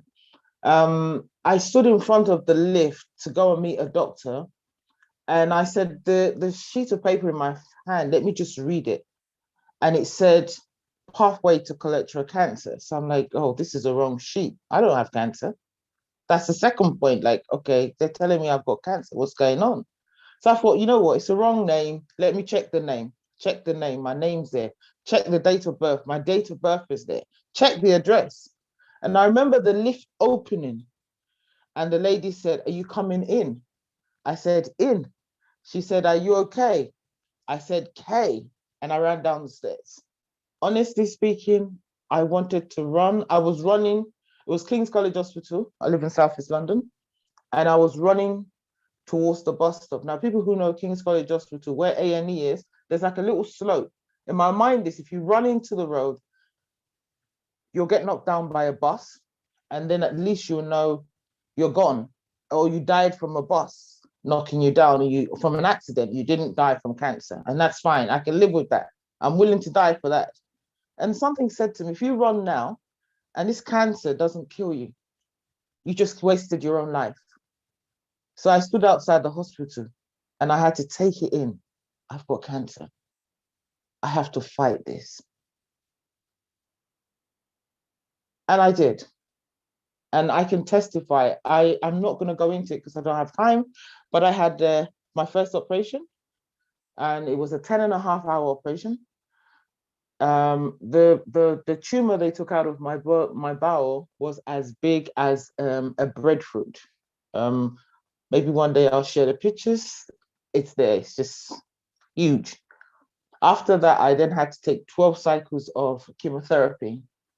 And after the operation, the doctors told me you won't be able to walk for at least 2 months. So I'm like, why? They said, oh, something happened. And the consultant saw me and he said, something happened. He's had his finger like this. And he said, something happened in theater. Medically, I cannot explain. But you're not going to be able to walk for about 2 months. I woke up in intensive care 3 days after. Move on, started chemotherapy. Chemotherapy then damaged the nerves in my legs. But one of the things I found, I used to listen to a song called He's Able. And from the time they said I could not walk, I was standing on my feet. You know, people who work in the hospital, they have like something they call the slide-in something. They slide you on. I'm a big woman. You're not sliding me. So I said, I'll stand. And they said, you can't. In my head, I'm saying I can do all things through Christ who strengthens me. I'm going to stand. This is the 4th day I came out of theatre. I was standing up. They had to change my bed sheet and I stood back onto bed written, you can't do this, you can't do that. Let me share this with you guys. I ended up spending only, to God be the glory, 23 days in hospital. I was home. They didn't know how I did it. I don't know how I did it. But all I kept listening to then was He is able. When I hear that song, say like 5 years ago, I'll start crying because I cry over my situation. Like it was only God who brought me out of that. Move on. My background is IT. I used to work as a system analyst, senior system analyst for Cable and Wireless. But due to the illness, I couldn't go back to work, couldn't do all this. And doctor said, you know what, early retirement, go and enjoy yourself. But then the nerve damage got worse and the pain was so severe. The doctors and nurses didn't know what to do to me. They put me on every painkiller they could. Nothing seems to be working. So they put me on palliative care. I've been underneath palliative care now for the last 11 years. I've never seen them with my eyes. And I won't, because I don't need them. There's something greater inside me. And I feel like this journey has given me a purpose to live. I've met people during this journey where you take life as it is. You become humble. You become to understand, I'll go for my chemotherapy today. And then next week, in 2 weeks' time, I'll go back and I'm like, where's so-and-so? And it's like, oh, she's not here today. And the nurse will whisper in your ears that she's gone. And you're like, wow. And I remember one of my nurses, so I was asking, in myself, I was asking God, like, when does this end? Am I going to go like them? And some of the speakers have spoken today. And I think, was it Fatima who spoke? She said something about your appearance. I had hospital transport coming to pick me up. I remember one particular time, it was my last chemotherapy, and I was wearing an orange and brown dress. And I sat inside the ambulance, and the paramedic said, well, where's the patient? And I'm like, I'm the patient.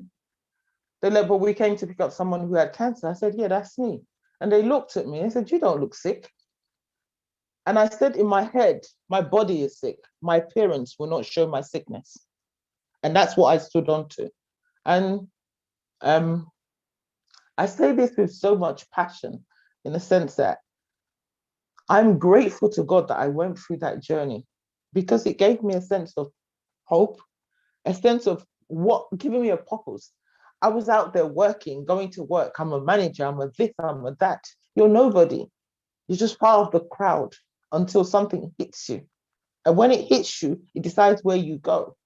I love the speaker who spoke just before me. Like, you go down to the homeless, the people who people look down on. Those are the ones who will bring you up and make you someone. I've met people in my community now that I just go out and help. Irene knows me, Vicky knows me. I've met amazing people through this journey. I don't have time and I'm not going to go over. When I speak with tears, but these are tears of joy because I survived cancer. I had stage 3 bowel cancer. The tumor they took out of me was a stage 4. I was not supposed to live. When doctors see me today at King's College Hospital, after that, I've had 8 operations. 8 after the 2009. But I'm still standing and I'm grateful to God. Doctors see me in hospital and they go, oh, Abby? In their head, they're like, you're still around? I'm going nowhere. I'm here to stay until God calls me home.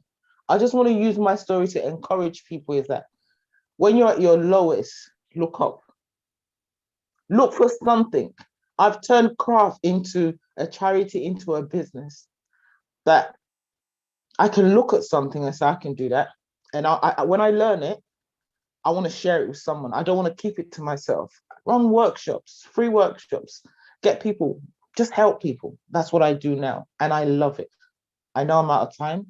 So thank you for the opportunity, and God bless. Thank you very, very much. I really did wish we had enough time. I feel like your story definitely needed more than the 7-minute time that we put on it. But hopefully we'll be able to get you back on one of our sections to actually, share your full experience. Okay. I just want to say very quickly, we see you. Like, I feel like the way they said the unsung heroes, these are the people that, in as much as yes, God has been so good. God kept you through it, but it's also the fact that I was just listening to you talk throughout all of that. You never for once said, I am a victim. You never for once said, you know what, this is it. Now I'm going to give up. You had that fighting spirit and then you continue to fight all through. And I feel like that is very important because that's what a lot of people don't understand. No matter what you're going through, having that fighting spirit sometimes is what would differentiate you actually getting to the other side, because a lot of people just hear one thing and then they already give up in their mind. So it's like you don't have that spirit to fight. So even if you have any chance of like fighting anything or being able to feel better, but you already gave up on it, and I just feel like you just sharing that. I mean, for somebody that didn't even know, you didn't know you was healed, that was just placed upon you. But in that moment, you made that quick decision and said, you know what, I'm going to fight this. I'm not going out like this. And I feel like that's very commendable. And I can see those are tears of joy because you've been through it. And I really, really, really like a big hug. Like, honestly, same here, darling. Thank you so much for sharing your story. I really, really, really do commend you so much for that. And I pray, you know, that is the end of it. As you've gone through that, that will be the end of it. That is in the past and that would never ever come back into existence again. Thank you so much once again. Can we please give Abby a round of applause? I feel like that was super amazing. And I feel like we just had different level of stories shared today. And I just feel like it's gone from emotion to emotion to emotion. And I don't even know how you guys are still keeping it together. Like, am I the only one that is feeling all these emotions? I don't see anyone else. I can see Margaret tearing up right there. I can see Margaret just going. I can see that. Irene, I can see you as well. I can see you holding a hand. But you know what? This is what we want. This is what I was saying in the beginning. I want us to be able to say, let's be vulnerable with each other. There's nothing wrong with saying I've been through this. It does not make you weak. Like, if anything, it makes you even stronger. Like what Lady Waynett Peters said as well. You go through something, and then she wasn't thinking about the end result. She was just thinking about one step at a time. Let me just take one step today. Every step I take today takes me a little bit closer, take me a little bit closer, take me a little bit closer. And I feel like if we're told we don't take anything away from today, this is what I want us to take away from today. In whatever you go through in life, whatever you face, whether it be mental disease or even anything else at all, your work, your business, I just want you to have that fighting spirit and say, it's okay to feel how I'm feeling right now. Is where I'm going that matters, and just take it one step at a time. And I think that's the best way in order to overcome. And always speak to somebody. Find somebody. Lady Waynett Peters, she told us she has a sister she was able to talk to. She had a community that was able to help her. So always have somebody that you can talk to, that can make you feel better, that can make you feel like, you know, you're getting on the other side of things. Okay, now we're going to get to the question. And like I said, I want this to be really interactive. We're going to finish a little bit later today, but I'm sure everybody on this platform does not mind, because so far it's been really, somebody's crying. I can hear. What's that? Is everybody okay? At this point, can I just have everybody unmute themselves, because I want us to be able to really interact. I want us to be able to talk to each other. I want to know that you're okay. I want to say to you, Rachel, are you okay, my sister? Are you okay? I want to hear you talk back to me. I am okay. So we're going to be doing question and answer. You can either direct your question to our guest, our speaker, who is Lady Waynett Peters, with everything she shared. If you have a question you want to also share to our other speaker that's just spoken, Abby, as well. We also had Fatima and I think Asabe. Yeah, they spoke earlier, but both of them have left the platform because they had other engagements. So if you have any question right now, can you please just unmute yourself? I want this to be really interactive. Whatever it is that you're feeling, like, it doesn't matter how you're feeling at all. Just please put it to the platform and just think of this as a sisterhood. We're here to talk to each other. We're here to encourage each other. So please unmute yourself if you have any question, and let's just interact. Okay. Okay. Or if you want to contribute as well, it doesn't have to be a question. If you feel like you want to contribute something based off of everything that we've talked about today, or anything at all that our speakers have touched on, if you feel like you have a contribution yourself that you'd like to share, anything at all that you can share to people, please, please, please do. I want us to be just, you know, please, let's just use our voice today. If anything, just anything at all, any sort of contribution that you have. Okay, I can see Lucy. All right, Lucy, please go on, Lucy. You have the platform. Hello, everyone. And I think today is a divine connection. I think so. And that goes to Irene. I'm going to give this to you because how we came to meet was just I think it was a divine one. And I'm glad to be here. I'll try to hold my back because I've been offing my camera on and off, but I feel all your pain. And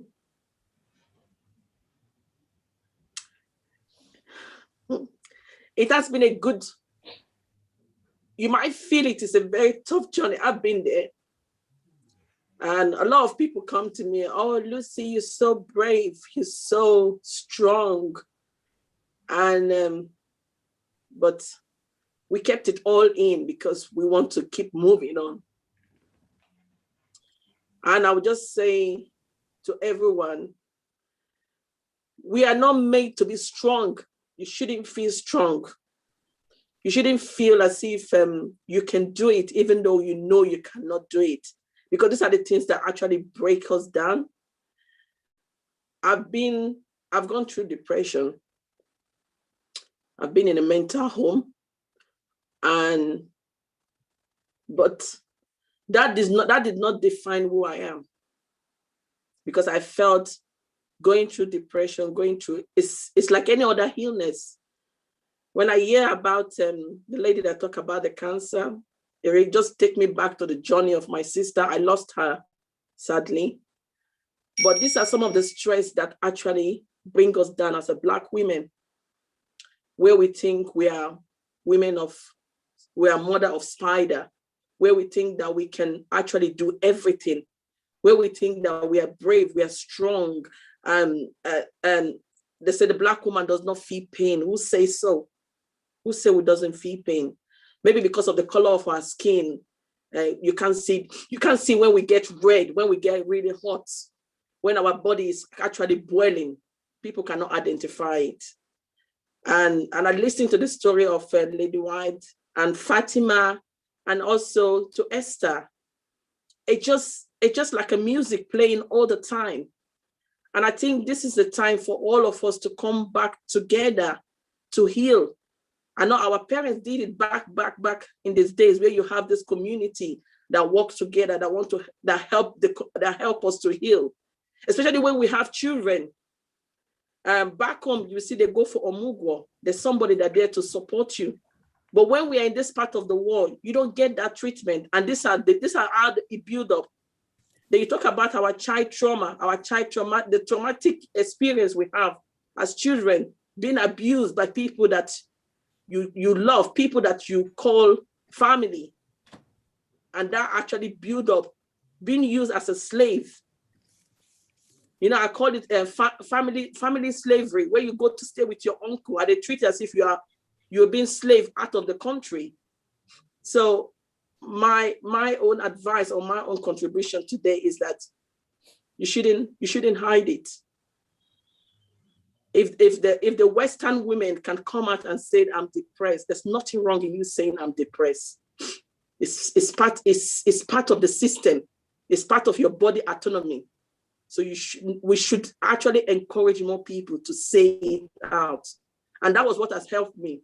I didn't hide it. I just said, I said, I need help. And there are people out there to help you. We should actually try to mentor other women. We should say it more. I know at the moment we're doing it as a Zoom, but it has to come to a time where we don't shy away from it, where we can say it openly, where we can have a plug and say, I am depressed. And it should not be something that we should be ashamed of. Thank you.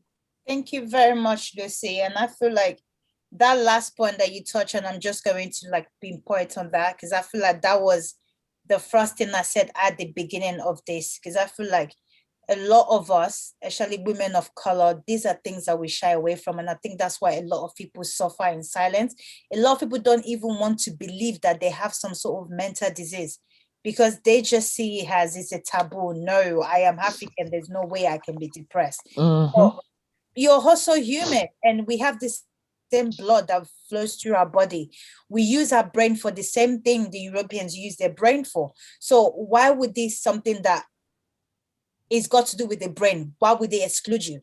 That's what I just want us to be able to get to that point where we actually accept the fact that this is something that happens. It's okay for you to experience this. It's how you deal with it that matters. And thank you for touching on that topic, Lucy. I really, really do appreciate that.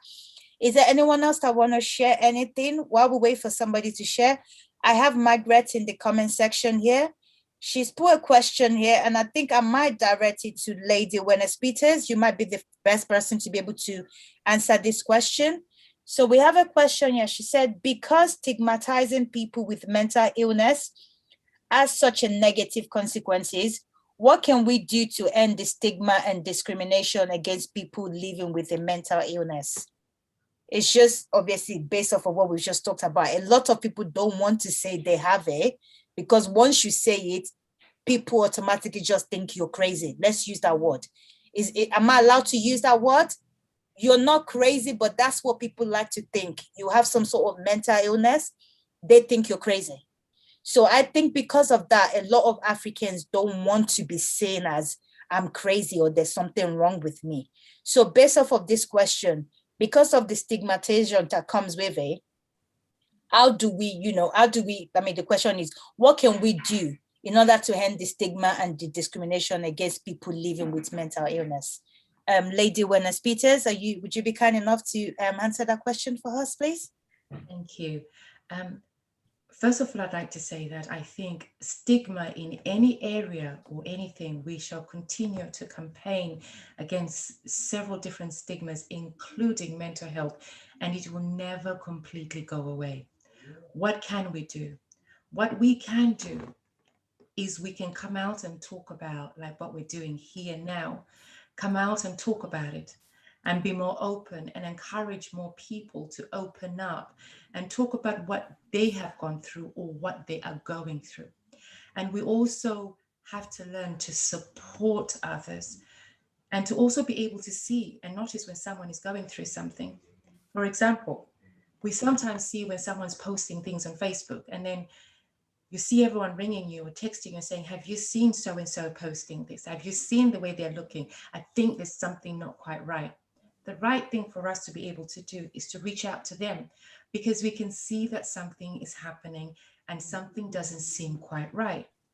On the Extraordinary Achievers show, we also have a program that we have every Wednesday at 8 p.m.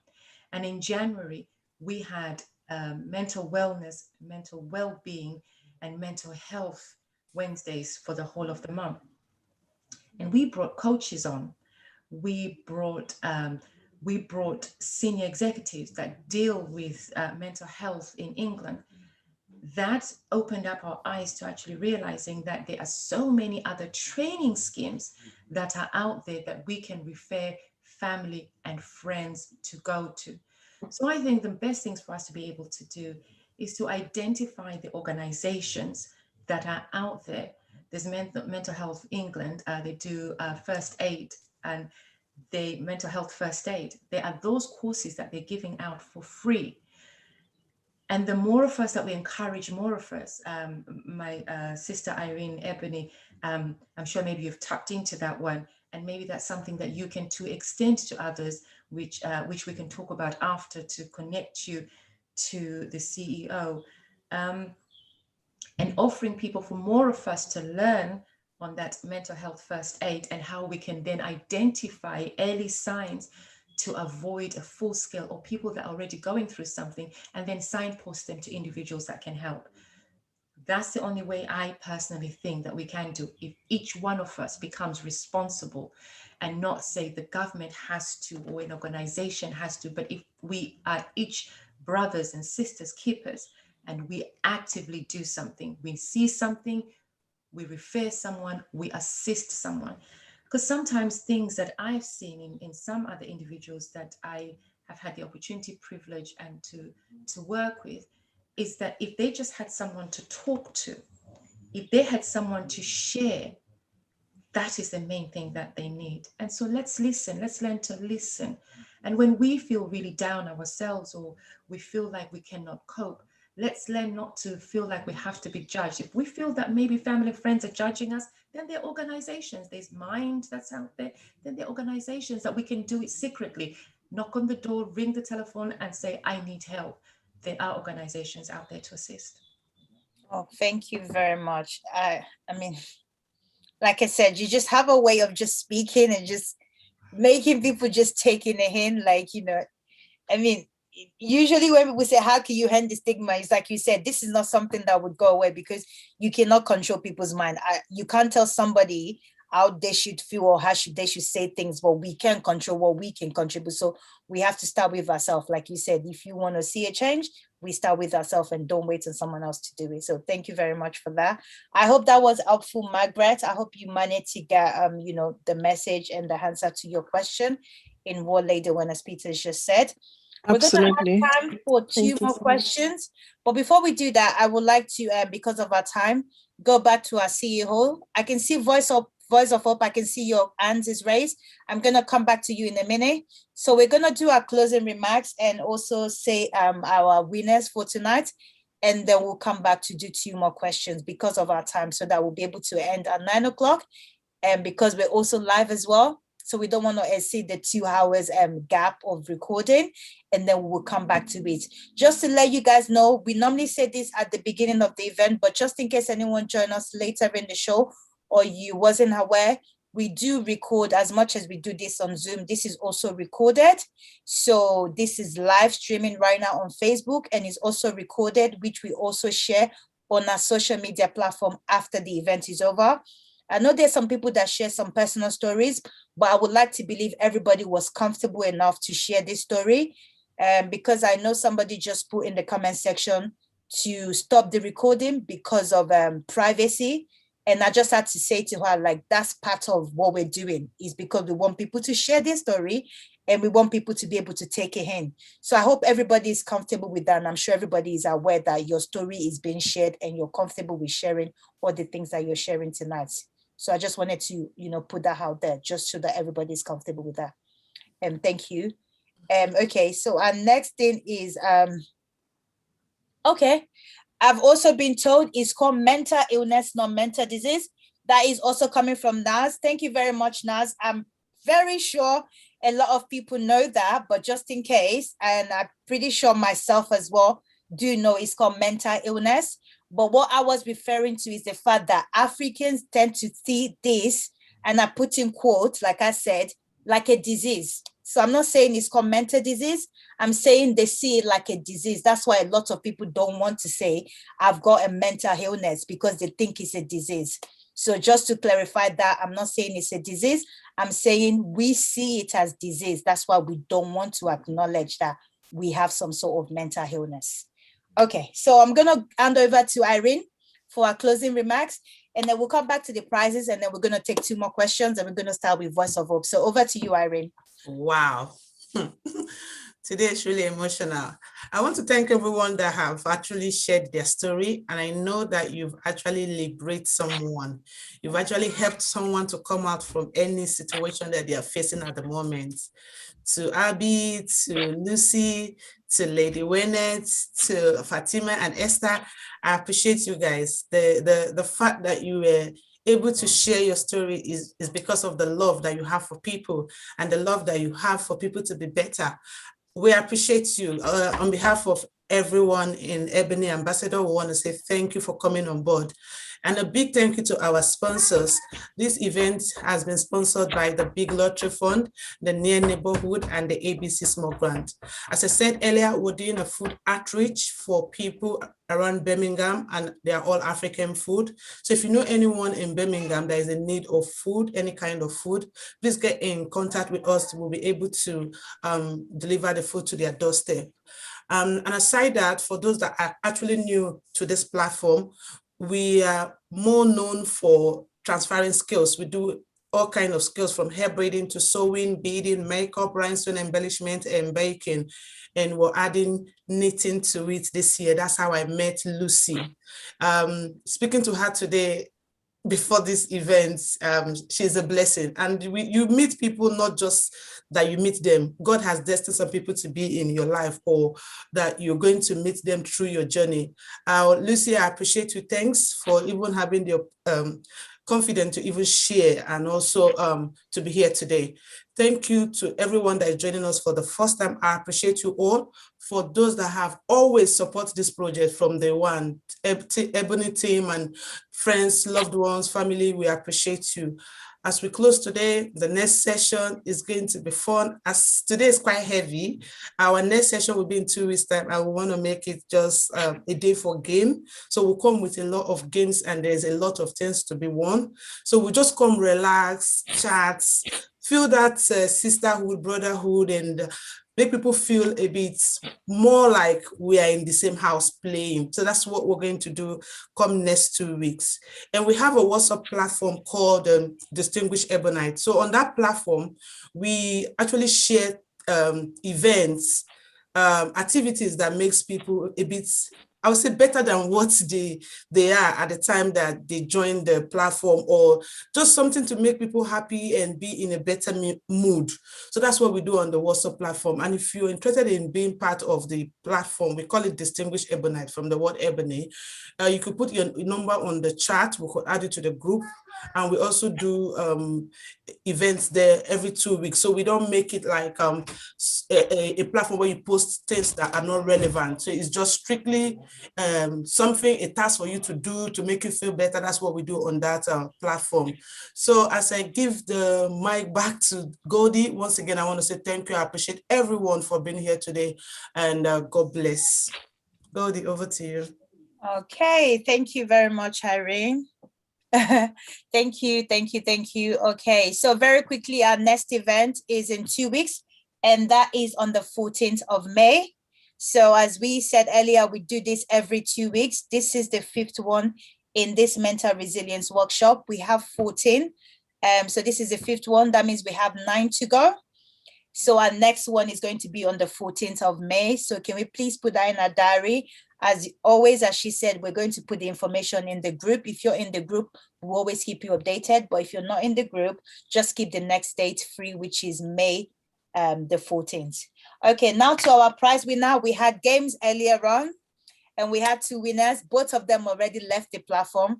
And usually what I say is, if you leave the platform before the event, we're going to give your prize to somebody else. But on this occasion, I think we're going to allow it, because both of them actually were, amazing speakers. They shared their stories. So I think they deserve to keep their presence, and they have a very good reason for leaving us early as well. So our first winner was Ashabe, and she's won Tesco's voucher. Irene, you take note of that. And our second winner was Fatima, and she's won Mary Kay Mirror. So thank you to our sponsor for the Mary Kay Mirror, which is the Mary Kay Consultants. So thank you for this. This is a little token we like to just give away. I know it's nothing much, but we just like to do it to just say, for coming here today, this is like a little way of just interacting and just getting people to participate and things like that. So well done to our winners for today, Ashabe and Fatima. And as Irene said, next week we're going to have much more. I think we're going to have a lot more game next week. Yeah. Like you said, this week has been heavy. So we're going to be much more relaxed next week and just take it easy. Okay, on that note, I am going to end the program. Like I said, because of our time, we don't want to pass the 2 hours limit, but we're still going to be here for another 10 to 15 minutes, just so we can take some more questions. So thank you once again for joining us on this mental resilience workshop today, which has been about your story. And thank you to all of our amazing speakers that have, literally spoken for the heart. And I feel like it's one thing sharing your story, is one thing being vulnerable, but it's another thing to say, what, I dealt with this. Let me be able to share this story to somebody else that might be in need of it. Like Lady Waynett Peters said, it might not be for everybody, but it is for somebody. In everything that we do say, in everything that we do speak about, somebody is taking something out of it. So thank you to our amazing speakers, for being so gracious and sharing your story with us. We really do appreciate it. Thank you, Lady Waynett Peters. Thank you, Abby. Thank you, Fatima. She's no longer here. And thank you, Asabi. Thank you, Lucy, for your contribution. Thank you, everybody, for being here. I have been your host for tonight. My name is Goldiva. I am a TV host and an event host. And, you know, we do this every 2 weeks. And I'm really, really privileged and happy to be part of Ebony Ambassador and this platform. So thank you very much, everybody. And like I said, we're going to take 2 more questions. So if you have the time, please do stay with us. But thank you, everybody. And really, really lovely to have spent time with you guys tonight. Okay, so over to Voice of Hope. I believe she was the first person that raised